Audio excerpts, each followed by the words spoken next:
রানাঘাটের 112 ফুটের দুর্গা প্রতিমা নিয়ে বিতর্কের জল গড়ালো হাইকোর্ট থেকে নবান্ন পর্যন্ত। মুখ্যমন্ত্রীর বক্তব্য, 412 ফুটের দেবী প্রতিমা হলেও রাজ্য প্রশাসনের কোনো আপত্তির কারণ নেই, কিন্তু সেখানে কোনো দুর্ঘটনা ঘটলে তার দায় কে নেবে? এর আগে কলকাতা হাইকোর্টের হিরণময় ভট্টাচার্য ডিভিশন বেঞ্চ নির্দেশ দিয়েছে এই পুজো নিয়ে জেলা শাসককে সিদ্ধান্ত নিতে নির্দেশ দিয়েছিল। এরই মধ্যে মুখ্যমন্ত্রী বলেছেন, পুজো করলেই তো হলো না, পুজো কমিটিকে আরো দায়িত্বশীল হতে হবে।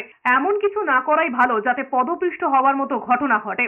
আমার আপত্তি নেই, 112 কেন 412 করতে পারে, কিন্তু দেখতে তো হবে যে মানুষ দেখতে গিয়ে যদি স্ট্যাম্পিডে মরে যায় পুজোর সময়, যে ক্লাব করছে তার উপর থাকে।